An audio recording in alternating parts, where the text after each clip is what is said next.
stih opisuje osobu koja je svjesna Krišne. Osoba koja je svjesna Krišne stalno misli na Krišnu, ali istovremeno vidi Krišnu svuda. Šrila Prabhupada bi pitali novinari ili gosti na programima ili na razgovorima sa njim, pitali bi ga: da li ti vidiš Krišnu? I on bi rekao: da, ja vidim Krišnu stalno.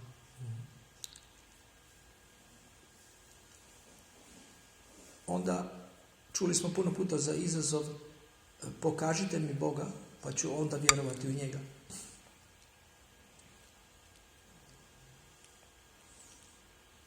I ja vjerujem da svako ko bi postavio to pitanje nije očekivao da će biti izazvan natrag.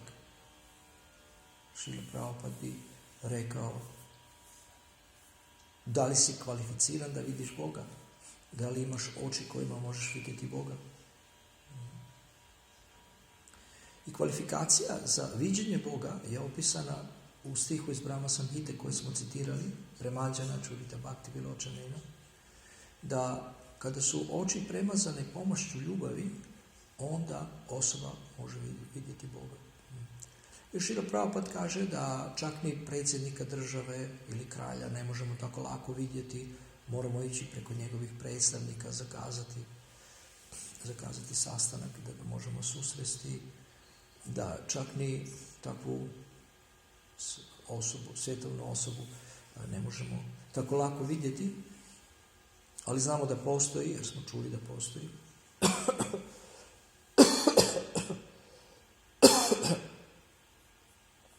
Ko je predsjednik Hrvatske? Kolinda ili neko drugo?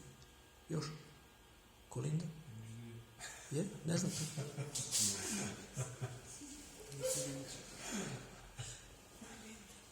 Kolinda? Ko od vas je vidio Kolindu? Svi smo u to uživo. Ko je od vas vidio Kolindu uživo?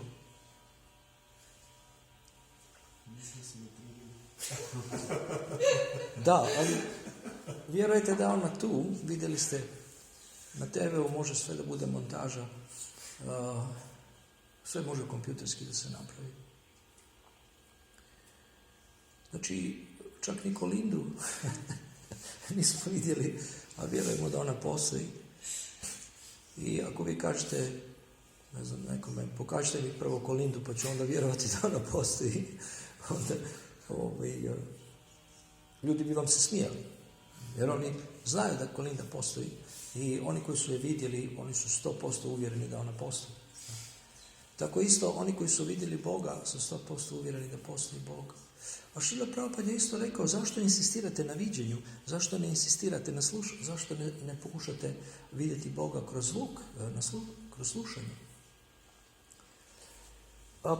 Ako proučimo u Vedabase dokaze za postojanje Boga, Šrila Prabhupada kaže: Bhagavad Gita je dokaz da postoji Bog. Niko nikad nije izgovorio tako nešto, tako neku filozofiju.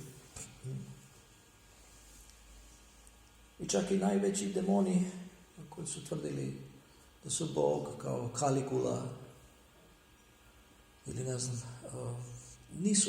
čak ni oni nisu uspjeli da toliko opišu moć, kao što je Krišna opisao svoju moć. U Bhagavad Giti, pa i u drugim šastrama, opisao svoju moć. Čak oni su govorili: ja mogu ovo, ja mogu ono, opisivali su, ali Krišna je puno više rekao sebi šta on sve može i šta sve radi i zašto je sve, šta sve kontrolira, zašto je sve zadužen. Znači, inzistiranje na viđenju, Šrila Prabhupada kaže da nije inteligentno, nego je važnije slušanje. Važnije slušanje. Recimo, vjetar ne vidimo, ali možemo ga čuti, možemo ga osjetiti. Ne vidimo, ali možemo vidjeti što na umu, to na drumu. Po djelovanju osobe, po riječima osobe, možemo vidjeti kako razmišlja. Ja sam izabrao ovaj stih namjerno iz razloga da sam htio pričati o tome kako mi razmišljamo. Koliko je važno razmišljati kvalitetno. I baš dobro da su došli ovdje neki bakte koje rijetko viđam na lekcijama, koji mogu profitirati od toga. Oni i njihovi projekti mogu profitirati od toga. Ako vidimo bilo kakvo ponašanje ili bilo kakvo djelovanje, ono je rezultat nekakvog razmišljanja, nekakvog načina razmišljanja i zato je razmišljanje jako važno. Kako neko razmišlja. Isto kako nešto vidimo, ovdje se govori o viđenju, o percepciji svega. To je isto povezano sa razmišljanjem, jer ovisno o tome kako razmišljamo, tako i vidimo. Jel prebrzo pričam? Aha. Pa možeš ti malo glasnije da pričaš isto. A ti direktno na uho govoriš. Možeš glasnije da pričaš. You can hear her? You can follow? You can hear her? Yes? Okay. Onda ne možeš glasnije. Okay. Meni je bolje kad nije glasnije, ali nekad prevodioci govore glasnije od mene. Evo da pitam ove sa interneta ako može. Svi znate engleski? Okay, at least one lecture in English. And also, it's good that it's in English because maybe I will transcribe something. Or somebody will transcribe, maybe. So, thank you for this suggestion. I really like it. So I'm sorry for devotees here. The camera is here. Hare Krishna, everybody. Please don't mind that we are speaking in English because I will speak about something that I need for writing, and then it will be transcribed, and I don't have to do it again. So now it's the opportunity is here.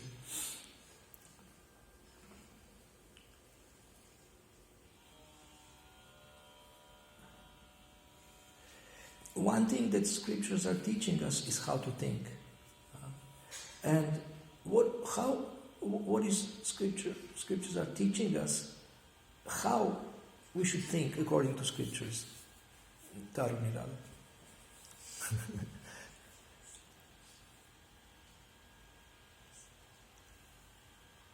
How do you think you should think?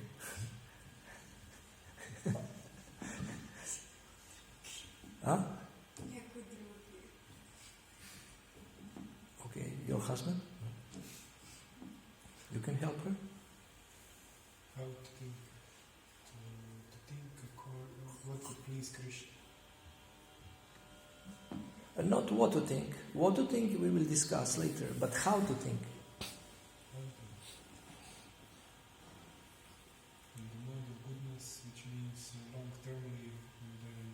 In the mode of goodness, which means long term, that's nice. What else? I mean, there is maybe not one answer to this question. So, can you guess a little bit? How do you think we should think? In the mode of goodness, I like this very much. Something else? Yeah. According to time, place, and circumstances. Excellent. According to time, place, and circumstances, we should think. Anything else? Anybody else? How should we think? To see the bigger picture. Huh? To see the bigger picture. To see the bigger picture. Yes, that's also very good. See the bigger picture, see the broader picture. Or see from the balcony or from the bird's eye view. Anything else? For the benefit of all. For the benefit of all. Excellent. Okay, to help you a little bit, I'm sorry about my voice. We should think as who? Spirit soul. Okay, we should think as spirit soul, then as a servant of Krishna, and or like, we should think like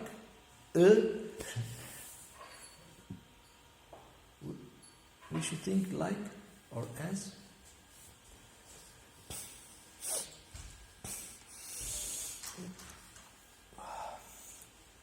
we should think as a devotee.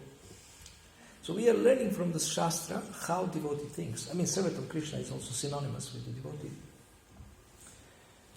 We see from the scriptures that how a devotee thinks especially in challenging situations. Like, for example, Prahlad Maharaj was in a challenging situation and he was thinking, for example, he didn't think how to revenge because his father tried to kill him. Then Haridas Thakur didn't think how to revenge. He didn't blame anyone. One very important aspect of devotee's thinking is he doesn't blame anyone. This morning we spoke about blame. Doesn't blame anyone, and especially he doesn't blame God. So this is one of the qualities of a devotee. Srila Prabhupada describes this in the Bhagavad Gita, chapter 12, that devotee never blames anyone.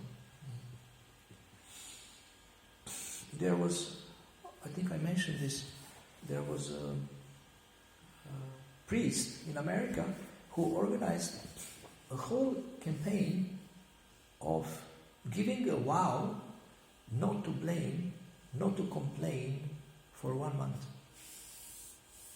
Can you imagine? And he created some plastic bracelets so that people can remind themselves that, I have given a vow not to complain for 1 month. So, but some people have a difficulty not complaining for 1 day. So you can start with 1 day, then increase it to 2 days, maybe 3 days, come to 1 week, and increase. Every day maybe you can increase. And see if it makes difference to a life, that in your thinking that you are not allowing your mind to blame anyone, you are not allowing your mind to criticize anyone. This requires great self-discipline, and also it requires understanding that this is very good for us, not to criticize, not to be negative, to be always positive, to be always grateful. So these things actually require practice. They sound very nice, but some people, they are addicted to negativity, addicted to sadness, maybe addicted to depression, and addicted to feeling bad, to feeling low. So but devotee is very hopeful, he's very optimistic, he's very positive. Why? Because his thinking is spiritual. And spiritual thinking means you are thinking about eternal, everything, eternal life, that everyone is eternal. He sees everyone as a spirit soul. He sees everyone as a part and parcel of God.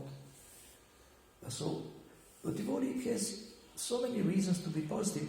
People are trying to be positive in the material world, but what they can be positive about, because they are all going to die and they don't know where they are going. And they don't even know if we are eternal. They don't know. There is a saying, dust you are and dust you shall become. So then, why live? How can we be positive when we will become dust? But devotee knows everybody is Satchitananda, eternal, full of bliss and knowledge. And no one will ever die. But the unfortunate thing is, if people remain covered by the material energy, but if people revive their original spiritual or Krishna consciousness, then they will come back to their blissful state. So, as a spirit soul, everybody has a right to be happy. And just somebody was writing me upstairs, on the Viber, on the internet, about life situations. And this morning we spoke about the old lady who was complaining to the priest that people are not appreciating her, people don't like her. And I said that you have two choices in life. You can be a victim or you can be a hero. And it's easier to be a victim than a hero, but it's actually harder. Why? Because it's not pleasurable to be a victim. Although some people like to be a victim. Oh, poor me, And in this way, maybe you draw some attention to yourself. Poor me. And then people come and say, poor you. And you say, yes, poor me. Look at me. I'm poor. So please give me some attention. Consider the daily question that we all ask and are asked, how are you? What is your reply? Joyful. Huh? Joyful. But let's say you have a back pain, you have a headache, and you have a stress. And I ask you, how are you? I mean, when I ask you, how are you, you never complain. I don't remember that you have ever complained. And I know that you have a lot of pressures. So, if you have so many things in your life going on, and somebody asks you, how are you? And you can say, well, this is a great opportunity to complain and to... What else? Žaliti se, kako se kaže? Complain. Do a little bit like moan. Finally, somebody is asking me how I am, and I want to express all my frustration. Okay, you can do it for some time. But if people ask you, how are you? And you say, well, as a soul, I'm doing great. But as my body and as my mind, I don't want to give you a list because it's a long list. My brother was telling me about the greatest donor to the church in my hometown in Serbia. The guy who is paying for his artwork. My brother is paid for the frescoes because he has no income, no other income. This is his only work. So one donor is paying him for the frescoes in the church.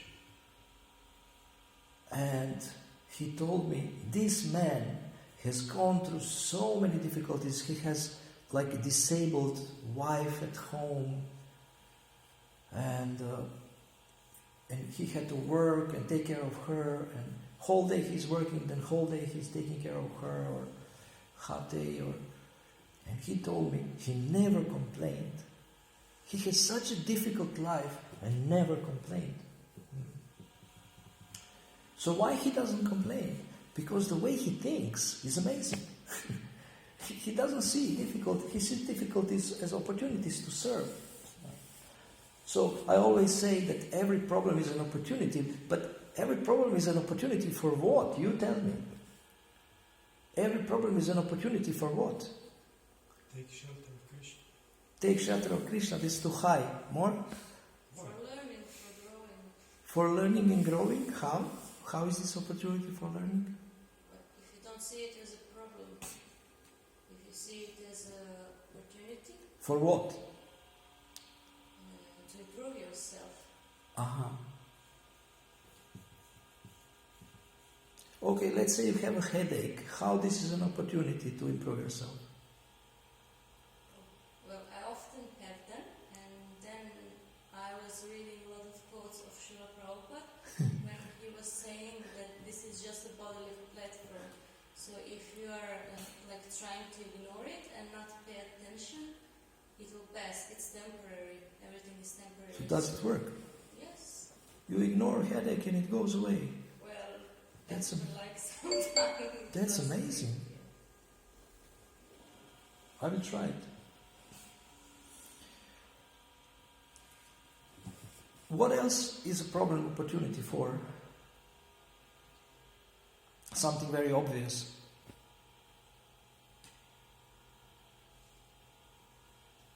To understand that we are not God. We have problems. To understand what? we are not. We are not God.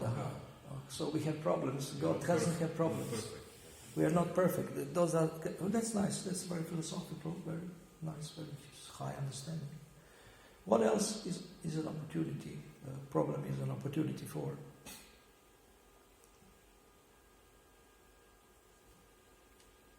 Specific problem or problem in general? Any problem, take any problem. You can give an example of a problem and we can discuss it. What is it an opportunity for? So give me a problem.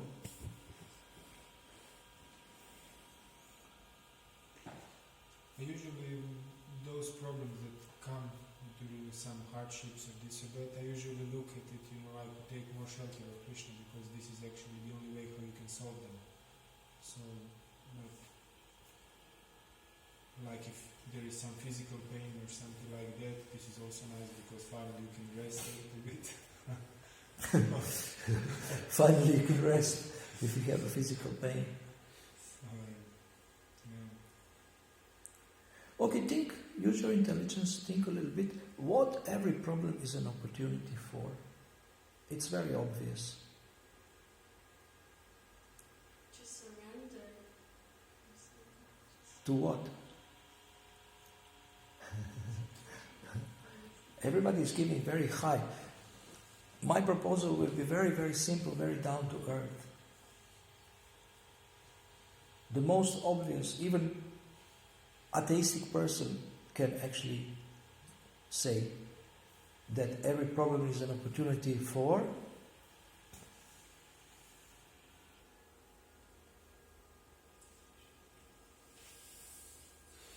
solving the problem. yes. Yeah, excellent. For working on finding a solution. Use your intelligence to find a solution. Always, in every problem, this opportunity is there. For working on finding a solution. Working to solve it. So when you face a problem, usually we do like this. Because we think, oh my God, this problem will crush me, this problem will make me miserable, I don't know how to solve it. And you can have completely different attitude. You can have completely different thinking about the problem. You can do like this. I am not a whippersnapper. I don't know how to say machi kasha in English. It's called cat's cough. I don't know what is the English, like maybe English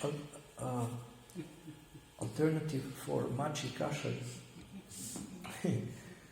Okay, problems are there, but we are not afraid. We are going to try to solve them. Even if we fail, at least we will try. Krishna will help us. Krishna can help us. So, problem is an opportunity to grow, as you said. Problem is an opportunity to learn something. And problem is also opportunity to see what works, what doesn't work. For example, everybody is afraid of problems in relationships. Because then the relationship may break. But actually, every problem in every relationship is a great opportunity for both people to grow, to become more humble, to become more patient, tolerant, more loving. And you cannot fail in anything with this attitude. You are always a winner. You can never ever fail with this kind of attitude. That God has appeared in my life in the form of a problem, so let me work on it and let me show Him that I will do my best to solve it with whatever intelligence He has given me. And I will pray to Him to help me. And I will see God in this problem. I will see God in the problem. It's easy to see God in a Maha Prasadam, really Maha cake or beautiful deities. But can you see God when your tire breaks? Car, tire, wheel. When your wheel tire is bifurcated with a nail, you step on a nail with your car, and then you have to stop, change it. In the middle of the winter. So you have all faced problems in your life, and where are you able to see? Here it is said to see God everywhere. So can you see God in problems? Can you see God in your problems? That kindly He has given you some problems to see how you will deal with them. Because you are proud, you think, well, you know, I'm intelligent. You're probably more intelligent than most of people. And when the problem comes, we just shrink and become like a non-entity and become like, oh my God, I would like to disappear because there is this problem. It's big like a monster. It will eat me up, this problem. Then you have people who have cancer and they say, I have cancer, but cancer doesn't have me. Of course, they don't. Sometimes these people don't even know they are eternal, they are spirit soul. So when you live on the edge of life, maybe you have sometimes lived on the edge of life.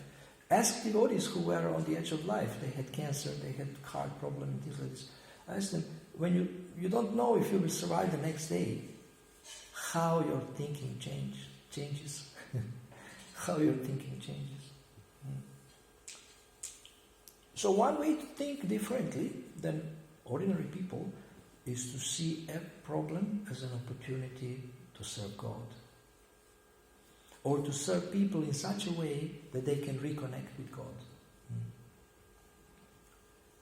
And I mean, you can write about it, you can talk about it with your friends, with your mentors.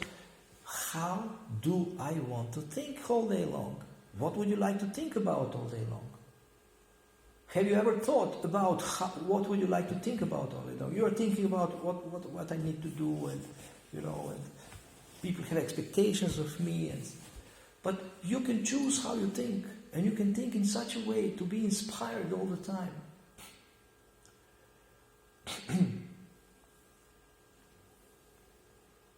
When you see anything, you can choose how you think about anything. If anything happens, how you choose about it. How you choose how to think about it.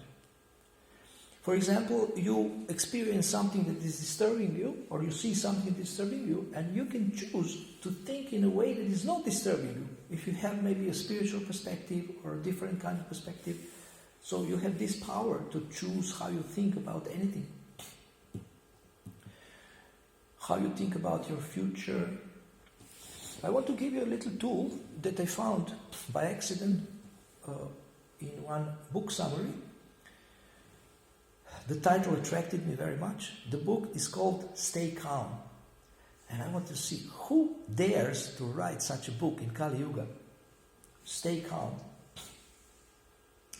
And the author was a guy whose job is to deactivate mines. You know mines? Deaktivira mine. Bombe. Deactivira bombe. Deactivating bombs, deactivating mines. This is his job. He does this all the time. So basically, he can be blown up at any second.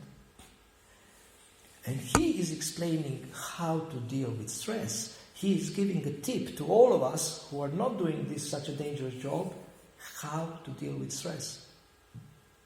And I want to share this with you because you sometimes have too much to do. You are in stress. One cause of stress is that you think about 100 things at a time, or about 100 things you need to do. This is not good. Better to think about the next task. This is his recommendation. Think about the next task. Then you will be much less stressed. For other things, if you are afraid you will forget them, make a list and leave it. And think about the next most important or most urgent task and focus on that. And you will be in much less stress. So this is one thing you can use. And our mind is an amazing thing. I mean, it's so powerful. Can you imagine that the mind can convince a person to commit suicide? What power can do that? I mean, this is such a powerful agent of Maya. And also, the mind can convince someone to do some heroic act. But we can train the mind, we can use the mind, we can use our intelligence to control the mind.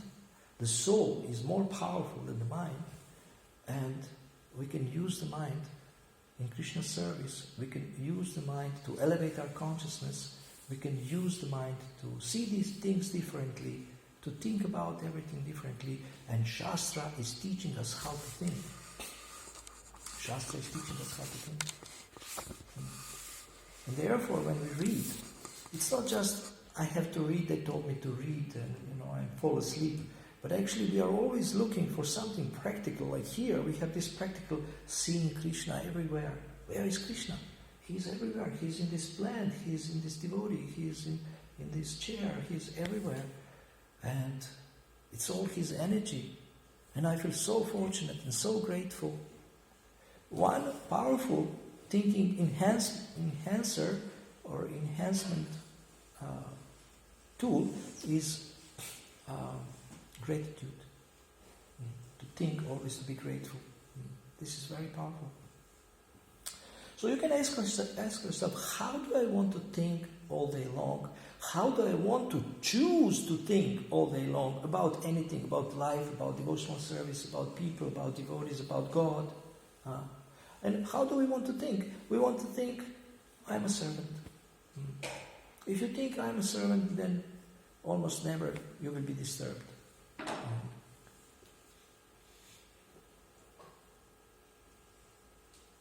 So we think, what is the next thing I will do for the pleasure of the Lord? What is the next thing I will do to support devotees? What is the next thing I will do that is spiritual? And then you can be peaceful whole day. Any place, any time, anywhere, you are safe because your thinking is Krishna conscious, God conscious, your thinking is spiritual. So we want two things, that our thinking is spiritual and our thinking is positive. And spiritual thinking may sound sometimes negative, but actually it's not negative. A spiritual thinking sometimes points out the flaws of material nature and points out what is illusion and what is reality, but it is for our own benefit and it's not negative. It's just showing what to avoid and what to accept. And when Srila Prabhupada criticizes conditioned souls, he doesn't do this out of envy. He does it out of compassion. It's not the same like when a conditioned soul criticizes another conditioned soul. So we want deeper thinking or higher thinking, and how to think high we learn from those who already think high, like Krishna's devotees, Krishna's pure devotees. One big thing to improve our thinking, apart from gratitude, is forgiveness. It's so hard for some people to forgive. I have met many devotees who cannot forgive. And they are stuck. They cannot even make significant spiritual advancement because they cannot forgive people who hurt them in the past. They don't understand the law of cause and effect. They don't understand that it was not an accident that they were hurt. And they take it very personally. And they hold a grudge. And they harm themselves. They don't harm this person so much. They harm themselves by keeping the poison within the heart. Now, forgiving others. This here is also a trap that you can fall into if somebody tells you forgive and you start forgiving and you think, oh, I have to just let people walk over me. This is not right. Also, not proper thinking. To forgive doesn't mean to be naive. To be good doesn't mean to be naive.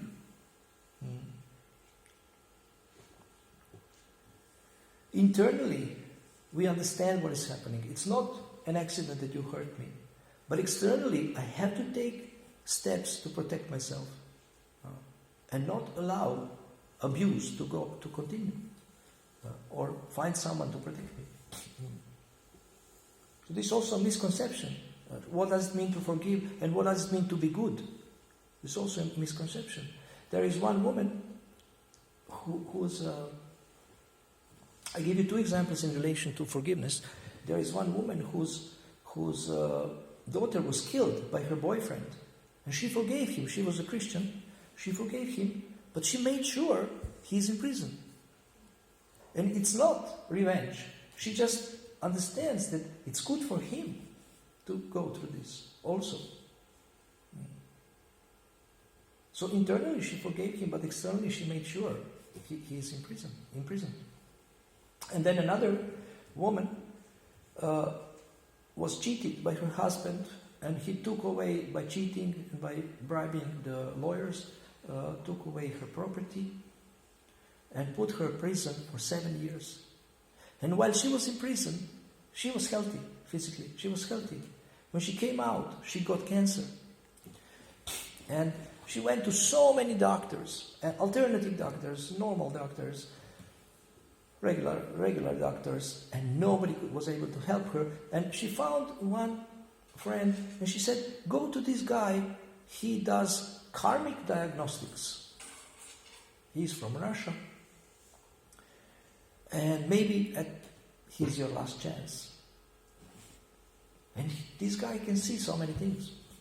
He can see karma of people somehow. And he said, you have cancer because you didn't forgive your husband. If you want to live for your own sake, try to forgive him. And she did her best to forgive him, and she survived. She didn't die of cancer.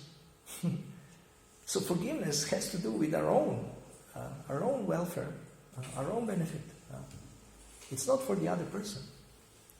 Other person will be dealt with by God, or by those who are in charge of action and reaction, of karma. So when we learn spiritual philosophy, there is so many traps and so many ways how we can misinterpret the philosophy, and therefore our behavior is in line with this. Now, what does it mean to be humble? It means that just anybody can insult you or abuse you or exploit you? No way. To be humble means also to be intelligent and to discriminate. Who is who, what is what, whom I can trust, whom I cannot trust. We made so many mistakes. Even people come, they think they are very intelligent. Then devotees show them in few instances how they are not intelligent, or some devotees are maybe rude, they chastise them, then they become very fearful and very lose all the confidence and become convinced that they are stupid. And they even cannot do tasks that they normally would do very easily. So they become suffocated in some way.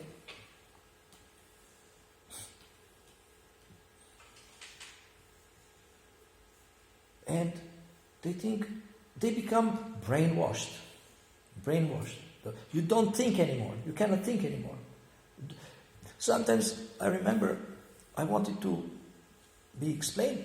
They explained to me something and they said, don't speculate. So I was thinking, that means I cannot think. Because I have to understand in order to believe and in order to accept something. But then slowly I understood that I have a right to think, and there is two kinds of thinking. Thinking that brings you closer to Krishna, and thinking that brings you away from Krishna. And the thinking that brings you away from Krishna is speculation. Thinking that brings you closer to Krishna is the real high quality thinking. Then there is a conception that senior devotees cannot make mistakes. They know everything. I wanted to give a seminar called Senior Devotee Syndrome and speak about the arrogance if someone has spent some time in Krishna consciousness and thinks that he knows everything and that he's always right, which is absolutely not true. So one of the best thinking tools that I can give you is called use your intelligence. If you have come to Krishna consciousness and devotees tell you that you are stupid, you can accept it humbly, but don't be stupid. You can accept that maybe people think you are stupid because you make a couple of mistakes, but don't be stupid. If somebody tells you are stupid, it doesn't mean you have to stop using your intelligence. No, it means you have to use more of your intelligence to not act in a stupid way.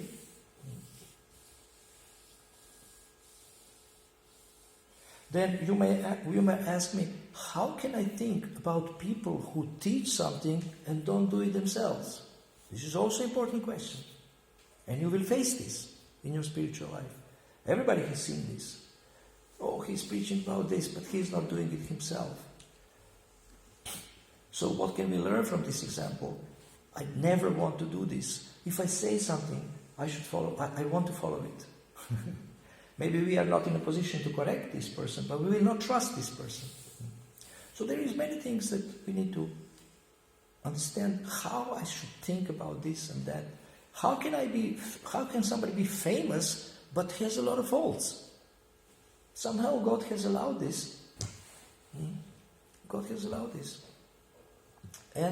But it doesn't last forever. After some time, Krishna says, okay, now it's enough. Now you have change or you have to go away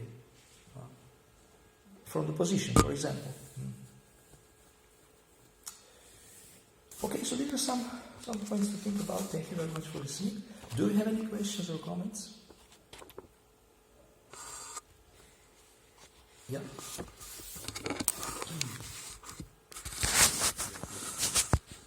It's connected. And How you mean? sometimes I see devotees who have these books of Srila Prabhupada and other acharyas and also ISKCON devotees. They have so much knowledge, yet they also, I saw and I also got from them sometimes these books, like from certain gentlemen you mentioned, Russian, who does diagnostics of karma and so on. So they try to take shelter. It's not enough for them, this knowledge of bhakti we got, so that they try to desperately to find it somewhere else.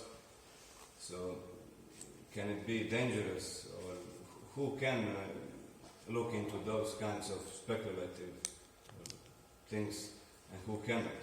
Because sometimes we can see in the houses of people who practice bhakti yoga a lot of books, and some of them are from people who are very impersonal views on God, but yet they read those books also. What's your opinion? How would you advise using these kinds of books if you use them anyway? Something on that. Srila Prabhupada said, we don't need any books except his books. Then he also said that we should read the Acharya's books. And he also said that we are not sectarian, we take knowledge from anywhere. So now take these three statements and then spin your head and think, oh my God, this is confusing. He said so many things. So the principle is phalena parichiyate, you judge by results. If something is helpful to our Krishna consciousness, some knowledge that is not directly from the Vedas or directly from Srila Prabhupada's books, we can use it. And usually those who are more experienced can use it carefully.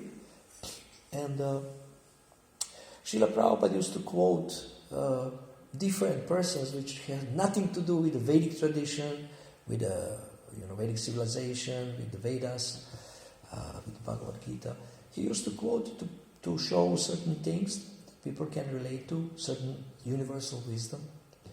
So God is not limited only to Vedas and to Krishna consciousness.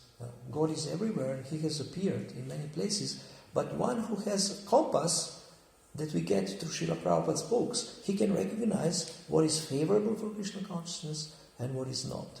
And you are right. Sometimes the things that the people find, like some healer or some success teacher, become like a new religion for devotees because they have found something that they didn't get in Krishna, that they didn't get in Krishna consciousness. Maybe they found some compassion or some affection, some love, and they fall in love with this. And I have met devotees who are fanatics. For example, Landmark Forum. I don't know if you've heard.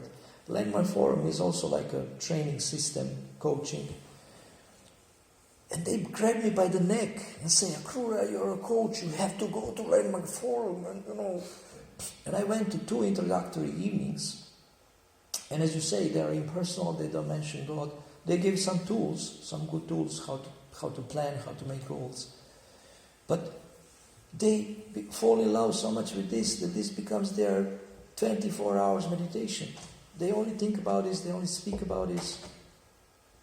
And if you want to be fanatical, then go to Vishnumurti Prabhu, Vanipedia, and be as fanatical as you can, as you like.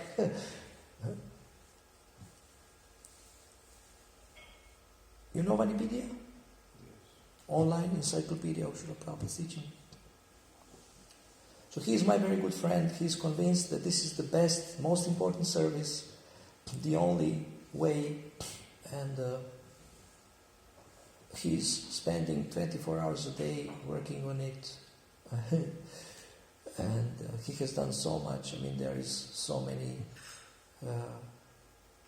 This website is growing, and it's all Srila Prabhupada. But people become fanatical about some healer or some smart person or some psychic or some success teacher, and they get help sometimes from these people in relation to the mind and the body, but they cannot help our soul. These people cannot help our soul, and they cannot help our relationship with God. So we don't want to stop there, or just if somebody helps a little bit our mind, our body, or help a lot our mind and body, but we want to go further, and we want to help our soul.